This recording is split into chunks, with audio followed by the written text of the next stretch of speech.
Hari Om. So we are seeing the 14th chapter.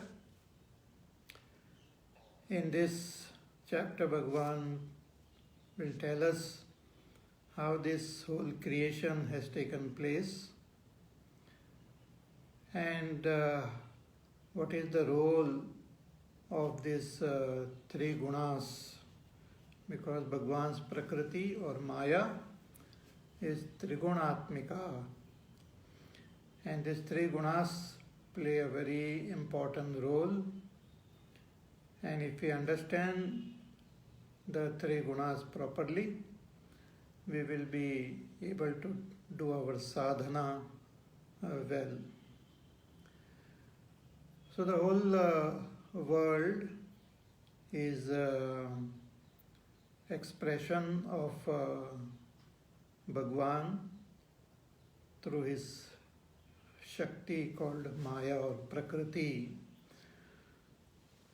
So the Para as well as Apara Prakriti, through Para and Apara Prakriti, Bhagavan alone expresses as this world. So here Bhagavan tells this in a poetic way that my Prakriti, this Trigunatmika Prakriti, is the yoni, the very womb of this Jagat. So Mama Yoni Mahat Brahma Tasmin Garbham Dadhamyaham, and in that yoni I place the Garbha, the seed, and through this the whole world is born like a child. So first the Hiranyagarbha is born, then Vaishvanara and all the Devatas and all other beings are born. So they are all born from this Bhagavan's Prakriti. So Mama Yonir Mahat Brahma Tasmin Garbham Dadhamyaham Sambhavas Sarva Bhutanam Tato Bhavati Bharata. So all the beings are born in this way. See, we can understand this if we can analyze our own experiences. In the Jagrata Avastha, we experience this whole world, and it creates impressions. Every action we perform, everything we experience creates an impression in our mind. It creates a samskara. And when we go to sleep, this samskara themselves get presented in front of us as a dream. So whatever dream I see are nothing but samskar, the vasanas of the mind, which are seen as the vasanas of the mind are seen as dream. And when even the mind and intellect, when they get tired, they also go, they take rest as though, and there is this state called deep sleep, dreamless sleep. So in dreamless sleep, I remain identified with Ishvara. I become one with Ishvara. There is no connection with the body, with my mind. Everything as though is merged in that supreme Ishvara alone. I don't experience any Dvaita. I don't experience any any adhyas. So I remain one with Ishvara in deep sleep. So when I am in deep sleep, why do I wake up again? Because in deep sleep, everyone experiences freedom from all sorrow, all pain, from all bondage. There is absolutely no trouble in deep sleep. So why do we wake up? Actually, potentially the ignorance is still there. It's not eliminated. And all the samskars are also there potentially. So in order to experience our own karma, we are made to wake up again.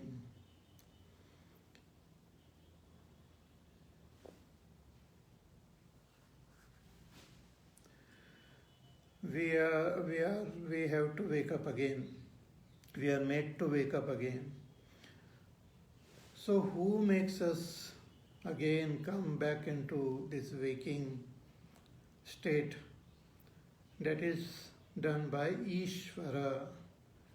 Ishvara again wakes us up and associates us with our Sukshma Sharir and Sthula Sharir. You listen carefully. For example, let us say you have a vessel with some water in it, or some, let us say, some nimbu pani or something. Suppose you pour that water in a lake. What will happen? That water will become one with that lake. It will not get separated. Again, to bring that same water will not be possible for us. Similarly, when we go into deep sleep state, our antakarana, our sharira gets totally disconnected from us. We become one with Ishvara. There remains no difference between us and Ishvara. But potentially our ignorance is there. Potentially our all samskars are there. So Bhagwan wakes us up and connects us with our Sukshma Sharir and Sthula Sharir. In the Upanishad also it is said that when a tiger goes to sleep, he becomes one with Ishvara, but when he wakes up in his own body. He doesn't wake up, a tiger doesn't wake up as an elephant, wakes up in his own body. So when we are in deep sleep, we have no purushartha there. We can't put forth any effort. So who connects us with our Sukshma Sharir? Ishvara.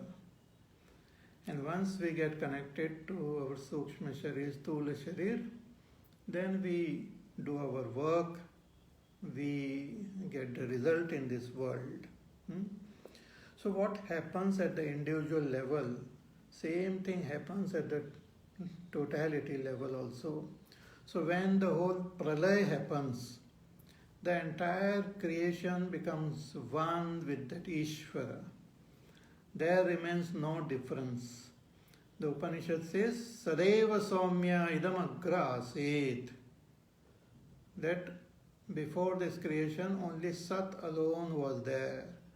There was no difference of any kind. Everything had become one with that Sat. Just as when you melt all the gold ornaments, what happens? They remain as a block of gold only. There are no differences as of any form. There are no necklaces, there are no bangles, there are no earrings. There is only gold. So similarly, when the whole world goes into pralay, there remains only Sat. But potentially, all the infinite jivas are there, the world is there, but world remains there as Sat, all the jivas remain there as Sat. There is no difference of any names and forms.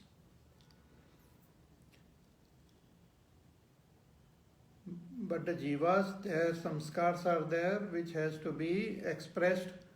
So Bhagwan once again expresses the entire creation. So first he expresses Hiranyagarbha. So the Hiranyagarbha is associated with his Samashti Mana, Samashti Buddhi, Samashti Ahankar. And then Hiranyagarbha gives birth to Vaishvanara, and then Vaishvanara to other devatas. So this bringing them together and giving birth to Hiranyagarbha is done by Ishvara. And that is what Bhagavan says, in my yoni, that is in my prakriti, I put the garbha, I put my seed, and because of this, Hiranyagarbha is born and the whole creation comes to manifest. Okay?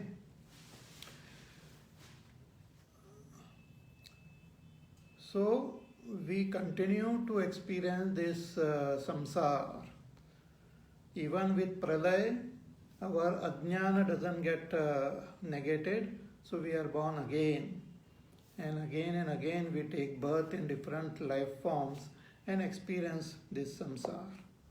So as long as we have this avidya, so long we have this false identification with our body-mind, so long we will have this samsara. So once we gain that proper understanding, once we are able to discriminate and understand the difference between Kshetra and Kshetrajna and recognize the Kshetrajna as Brahma, we will become free of this samsara. Otherwise, it will go on and on and on. Okay? So Bhagavan explained this creation here in the first in the third verse. In the fourth verse, Bhagavan again briefly summarizes what he has said in the previous verse. He says, let us chant the fourth verse. Sarvayonishu kaunteya murtayas sambhavanti yaha tasam brahma mahad yonihi aham bija pradapita. Bhagavan says that sarvayonishu kaunteya murtaya sambhavanti yaha. He Kaunteya, he Arjuna, in sarvayonishu, in all the different life forms, there are different types of life forms are there, like Deva, Pitru, Manushya, Pashu, Mrigadi. Different types of life forms are there. We are human beings. But here on earth itself we see animal, birds, plant, insects, microbes, viruses. So many varieties of beings are there. And what is the difference in all these beings? Their bodies. The Kshetrajna is same in all, but the bodies they differ. So Bhagavan says all the variety of bodies which are there, Murtayaha, the Murti, the bodies, Deha Sanstana Lakshanaha, all these different variety of bodies are there. And every body is so very wonderful and interesting. Even if you just look at one type of creatures, if you analyze, if you observe the birds, there are so many varieties of birds are there. Even of one particular class, there are so many varieties. The pattern, their size, their colors, even the shape of their beaks keeps on changing in all these various classes of birds. In the sea also, so many sea creatures are there. Even at the microbe level, the microbes and the viruses and bacteria, so many varieties are there. Amazing. So Bhagavan says, all this variety of life forms which you see or which you know, Sarva Yonishu Kaunteya Murtaya Sambhavantiyaha, wherever these forms are there, these bodies are there, Bhagavan says, Tasam Brahma Mahad Yoni. For them also, my Prakriti is the Yoni, and Aham Bija Pradap Pita, and I am the father who has put a seed in them. Means every life form is made in the same pattern as the Samashti. There is the matter, which is expression of Bhagavan's Apara Prakriti, and there is this life, which is expression of Bhagavan's Para Prakriti, and Bhagavan himself is present there as Kshetrajna, but due to ignorance, one identifies with that body and consider oneself as that body. As a human being, I consider myself as a man, as a woman, as a child, as a grown-up. So identification with this body happens, but the pattern is same. Everything, everyone is an expression of Bhagavan's Para and Apara Prakriti alone. So Bhagavan alone is the father of this entire creation. But who is the mother? Bhagavan himself is the mother also. We have seen in the 9th chapter, Bhagavan had said, Ki Pita Hamasya Jagataha Mata Dhata Pitamaha. Bhagavan says, I am the Pita, the father of this world, but I myself am the mother also. So Bhagavan's own Prakriti is the mother, and Bhagavan himself is the father, and the combination of mother and father gives birth to the entire world with so many varieties of creation. Endless varieties of creatures are there. So Bhagavan says all of them are expressions of my Prakriti alone. Tasam Brahma Mahad Yonihi Aham Bija Pradap Pita. This Mahad Brahma is the Yoni, is the source, is the material cause, and I am the Pita who puts the seed in that. That is how the whole creation has come into being. And it goes on because the avidya is anadi and ananta. Ananta means there are ananta jivas. So in order to gain expression for this ananta jivas, Bhagavan keeps creating this world. So the world keeps on getting created, sustained, and gets dissolved. So world is anadi ananta. All the jivas are anadi ananta, and Bhagavan himself is anadi ananta. But many jivas can follow this path of shown by the scriptures and gain liberation. So an individual can become free, but at the totality level, it goes on and on and on.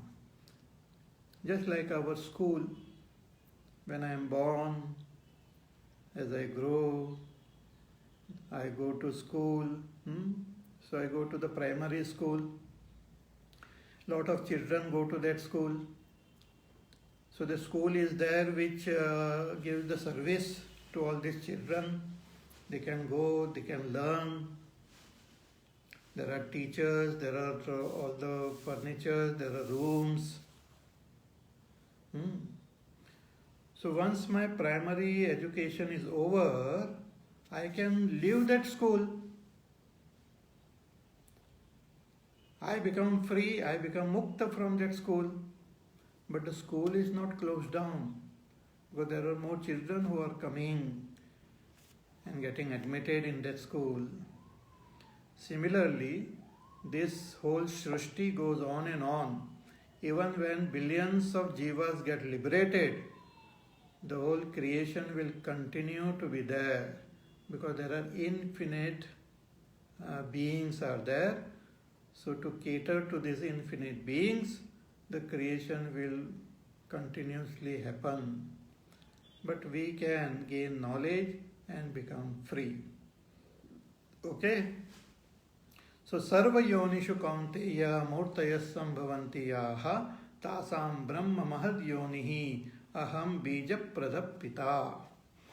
Now see, the kshetrajna in all are same.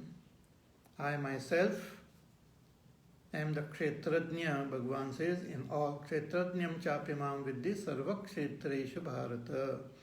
So what is the difference? The difference is in the bodies. So as a human being, my body is different from your body and her body and his body. Then we have a different mind. My mind is different, your mind is different. But the kshetrajna is same. So why this difference is there? The difference is there because of avidya. And because of avidya, the kama and karma are different. Avidya, kama, karma. Because of this avidya, different types of kama, different types of desires are there in me. And to fulfill those desires, I perform different types of actions. So my avidya, kama, karma are different, your avidya, kama, karma are different, and everyone's it is different. So the world is giving us the field to express our desires. Okay? So based on our desires, we experience the joys and sorrows in this world, and we get bound to this samsara. Okay? Now how to become free of this? We can become free of this samsara, as I said, by gaining that knowledge. Knowledge of what? Knowledge of myself. I have to recognize myself as kshetrajna and recognize the kshetrajna as Brahma. I am not the body, I am not the mind, I am not the mana, buddhi, chitta, ahankar. I am the kshetrajna, and the kshetrajna is Brahma. When I gain this knowledge, I become free of this pattern, of this whole mesh of Prakriti. I gain that liberation. So depending on my samskar, depending on the variety of desires which I have, the Prakriti expresses differently in me. It expresses differently in you. For example, I have a mind, you also have a mind. But my mind expresses differently because my samskars are different. Your mind expresses differently because your samskars are different. But my mind is also made up of Prakriti, your mind is also made up of Prakriti.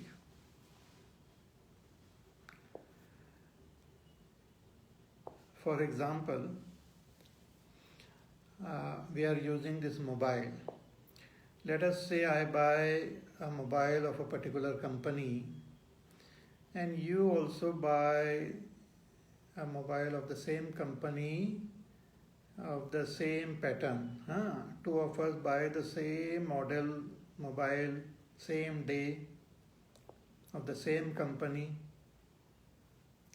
and we are have the same server. Okay. So the mobile is made by that company. But after few days, if we match our phones, we will find that both the phones are expressing differently. You have a different set of contacts in you. You have different patterns. You have different applications. I have different contacts, different pattern, different applications. So though the company is same, the patterns and the structures are different. The difference is only because of our individual desires, expressions of our individual desires. They express through the phone, which is made by the company. Similarly, the mind, the intellect is the expression of Prakriti. But how the Prakriti expresses depends on my desires, depends on my karma.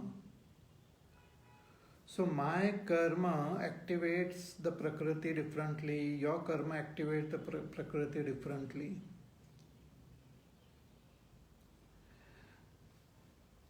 So in order to understand this beautiful phenomena, the scriptures talk about the nature of Prakriti and how it affects our thinking and our emotions, and how our emotions expresses through this Prakriti.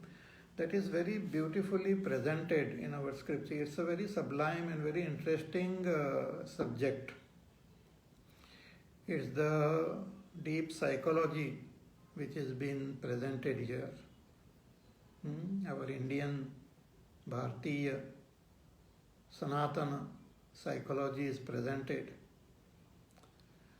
So this Bhagwan's Prakriti is made up of three gunas. And these three gunas alone express through all that is manifested through this Prakriti. Means manifested as the bodies of all the beings. So the three gunas express in my body, in my mind, in my senses, in my ahankar, in my chitta. Okay. So the play of these three gunas, if we understand properly, we will be able to do our sadhana accordingly and become free. Because all our karma is given to us by the scriptures based on this play of gunas only. We have seen in the 4th chapter, Bhagavan said that I have classified all human beings into 4 classes based on guna and karma. Chatur varnyam maya shrishtam guna karma vibhagashaha. That 4 varnas, Brahman, Kshatriya, Vaishya, Shudra, are classified based on the gunas expressed and the karma. Guna karma vibhagashaha. So let us try to understand this play of these gunas, which are now presented in the following so many verses. So let us see. Okay. Verse number 5.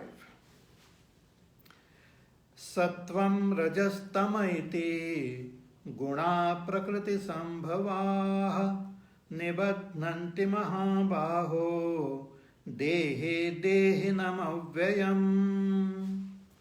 Bhagavan says that sattvam, rajas, tama iti gunaha. There are these three gunas called sattva gun, rajogun and tamogun. And these three gunas prakriti sambhavaha, they are born from prakriti. Born from prakriti, expressions of prakriti, Bhagavan's prakriti. Here Bhagavan Shankaracharya ji in his commentary says that Sattvam Rajas Tama iti evam namanaha. These are the names Sattvagun, Rajogun, Tamogun. Guna iti paribhashikaha shabdaha. But these gunas are technical words. They have to be understood properly. Because we use the word guna for other things also. For example, an object is there and has got a particular form or color. We say, for example, this pencil has got this yellow color on the outside. So yellow becomes the guna of this pencil. So pencil is different and the guna is different, as though that guna can disappear also. If you keep it exposed to the light, it will become the color can fade away. So is it that Prakriti is there and it has got this quality? Says no, it is not like that. Actually, there is no difference between Prakriti and the gunas. It is not that Prakriti is there and it has got three gunas, but the three gunas themselves are Prakriti. Na rupadivat dravya ashritaha na cha guna guninaha anyatvam atra vivakshitam. Bhagavan says there is no difference between guna and guni.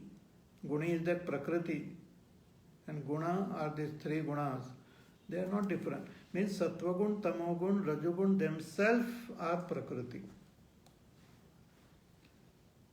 Prakriti is intrinsically these three gunas.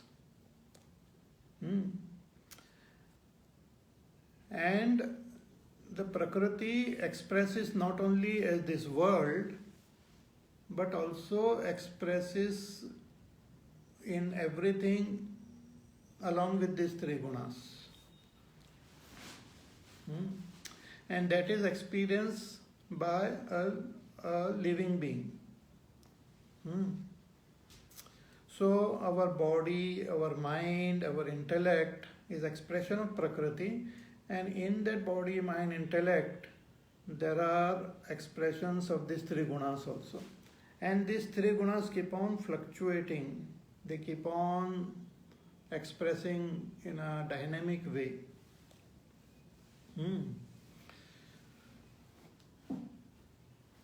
So Bhagavan says कि सत्वम रजस तम इति गुणा प्रकृति संभवा. They are all born from this prakriti, these three gunas. But this prakriti belongs to Bhagavan alone. So Bhagavan alone expresses through this prakriti.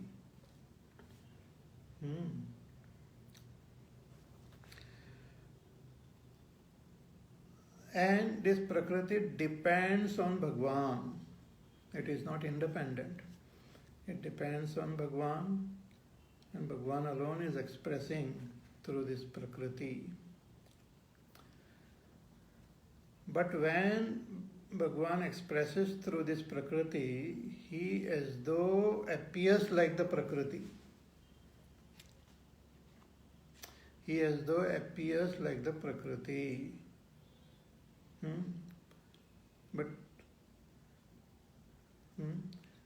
So the Bhagavan in us is Kshetrajna. So the Kshetrajna alone is expressing through this Prakriti, but appears like the Prakriti. So when the Sattva Gun gets expressed, the Kshetrajna appears sattvic. When the Rajogun expresses, the Kshetrajna appears rajasic or tamasic. So this total identification happens. We fail to differentiate between myself, a Kshetrajna, and the gunas of this Prakriti. So when for example, Sattva Gun expresses as Sukha, it is that Sukha is the expression of Sattva Gun, Prakriti, which keeps on changing. But I, the Kshetrajna, identifies with it so much that I start experiencing myself as Sukhi. I am not Sukhi or Dukhi. It's a Prakriti, my Prakriti, which is expressing as Sukha or Dukkha. But due to avidya, this identification happens and I start considering myself as Sukhi, Dukkhi. So this false, this identification, not recognizing myself as different and my Prakriti as different, becomes the cause for this bondage. So, Nibatnanti Mahabaho Dehi Dehinam Avyayam. Bhagavan says this Dehi is Avyay. The one who is present in this body is called Dehi, means the Kshetrajna. The Purusha, the Kshetrajna is called Dehi. And how is that Dehi? Avyayam. Avyayam means immutable, non-changing. But I identify with that Prakriti so much that I feel as though I am changing. I am becoming of the nature of that Prakriti.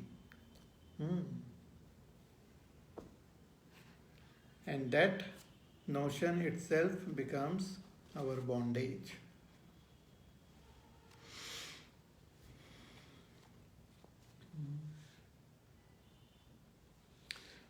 As we study, we will be able to comprehend this more and more clearly.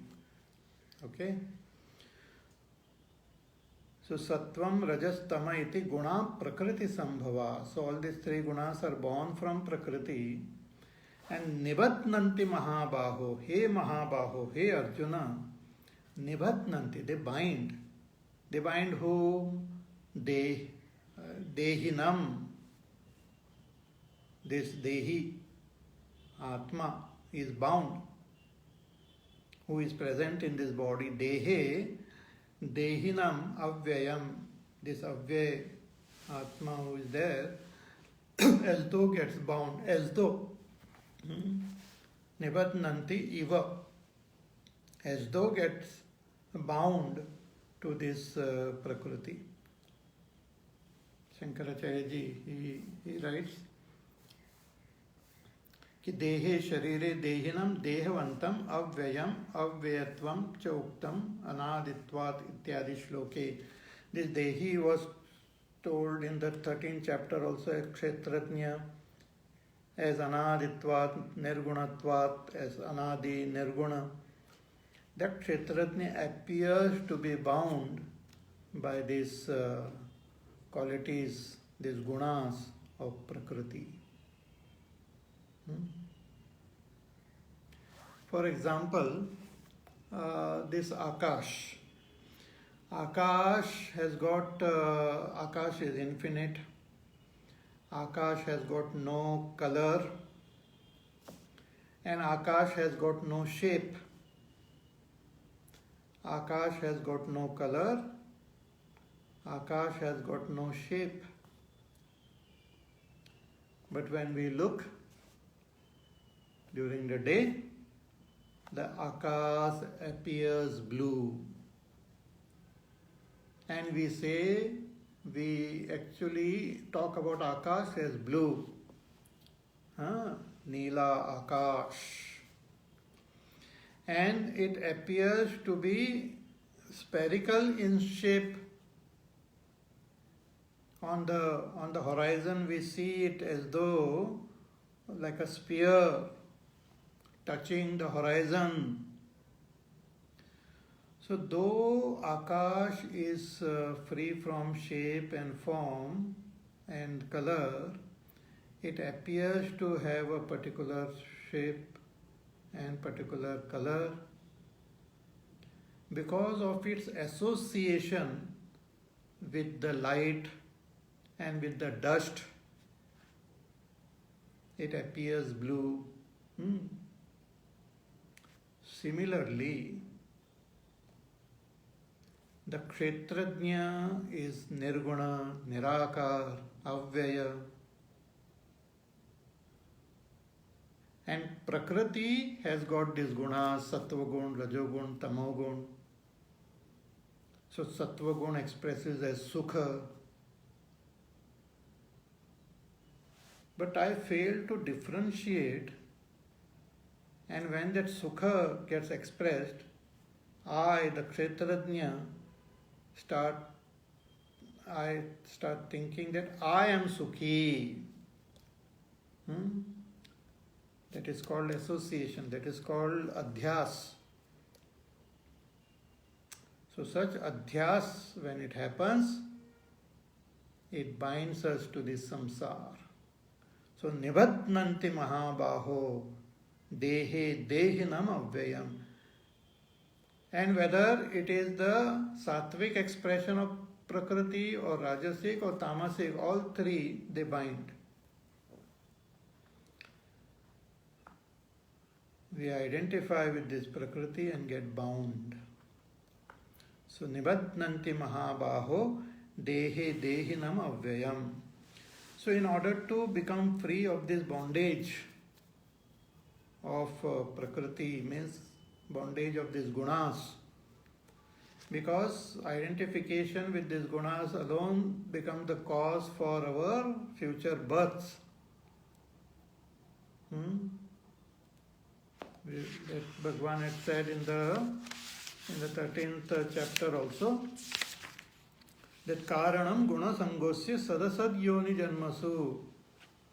This guna sanga becomes the cause for our repeated birth in this world. Okay?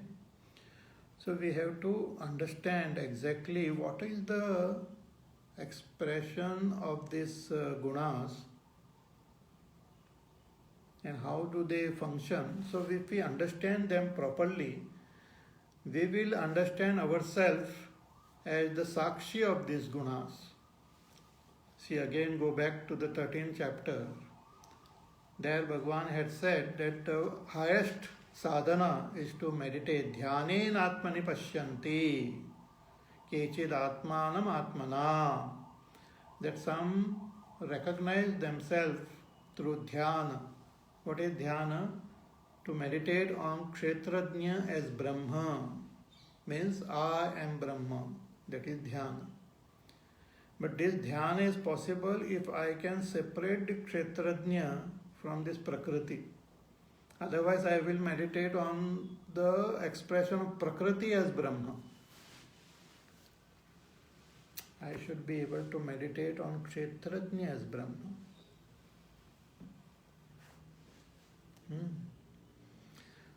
So those who cannot do dhyana, Bhagavan had said they should to do the sadhana of Sankhya Yoga.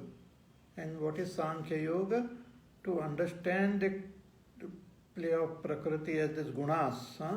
And I am the sakshi of these gunas. I am the witness of these gunas.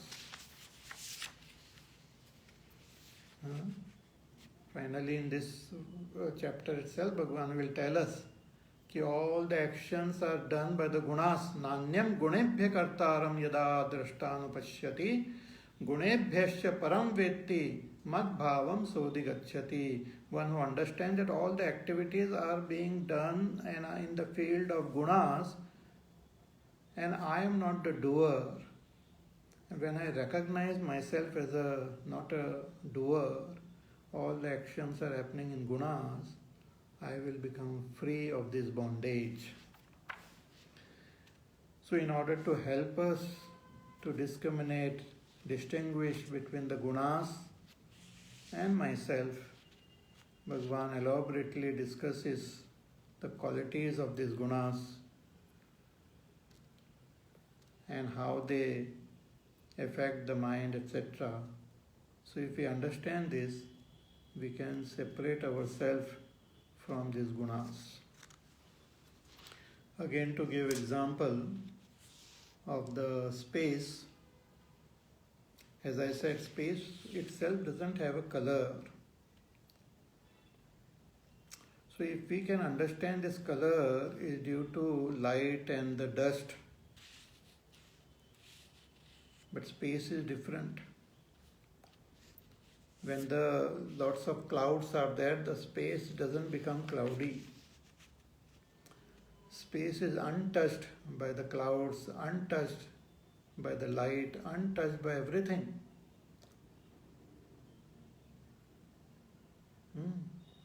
But it appears as though it has taken the shape of the objects which are there.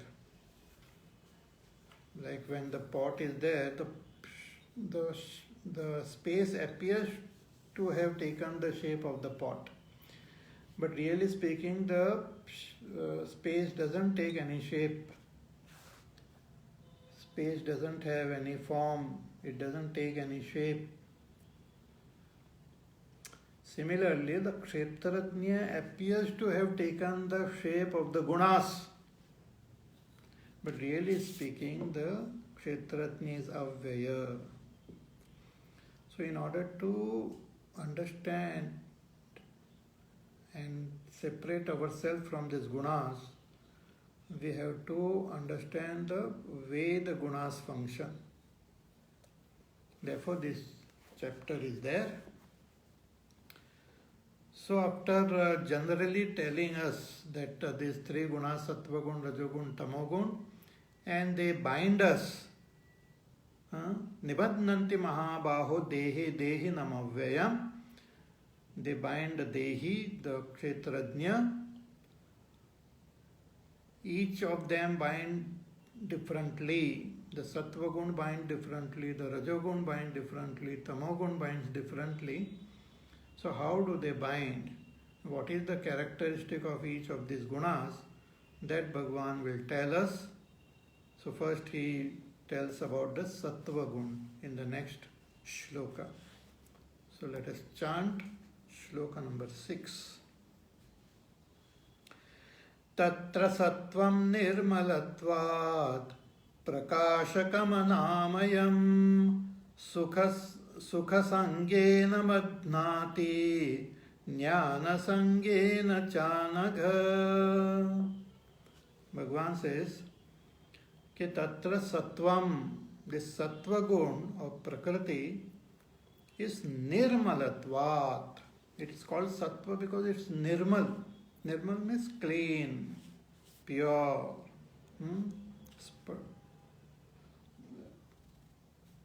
spatikamani iva, like a crystal, clear.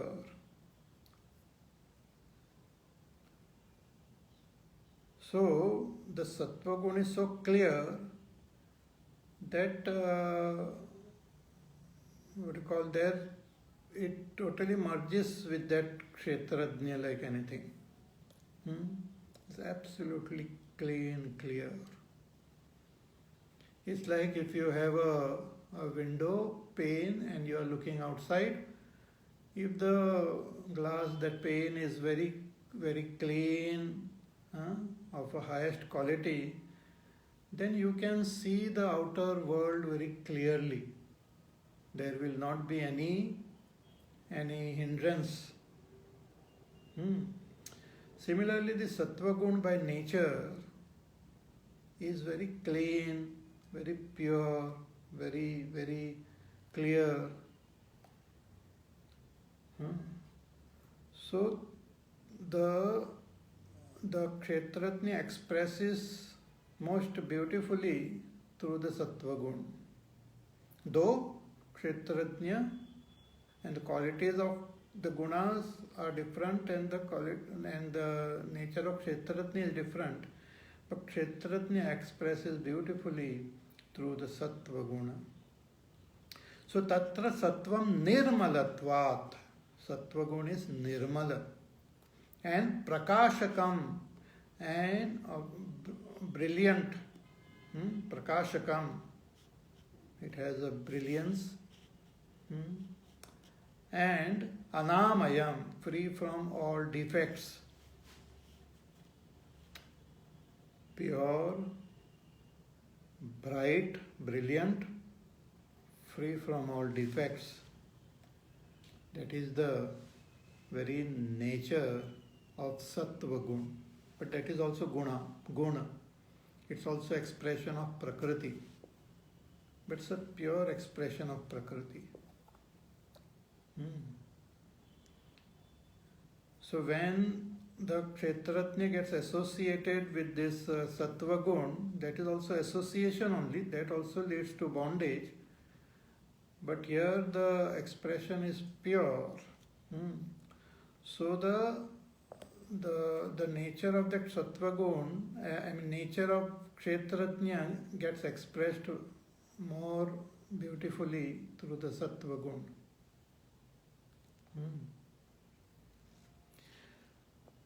So when the Sattva Guna arises, what is the Lakshana of that Sattva Guna in the mind? What happens to the mind? How does it affect the mind? How does it affect the intellect? How does it affect the ahankar? How does it affect the chitta? When that Sattva Guna arises, when the Prakriti expresses Sattva Guna through the mind, intellect and all, then based on our samskar, the Sukha starts getting expressed. Sukha, happiness, start getting expressed.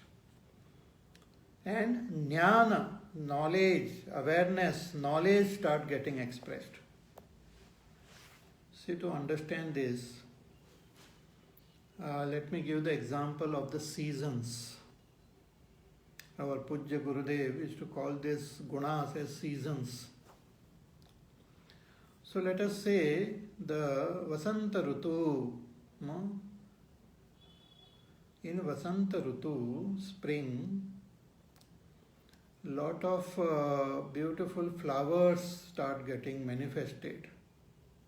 So let us say you have a nice garden and lots of lovely plants are there, but you don't see any flowers. No flowers are there. Then the spring season, Vasanta Rutu comes, and you will see different those trees suddenly start blossoming and expressing different flowers.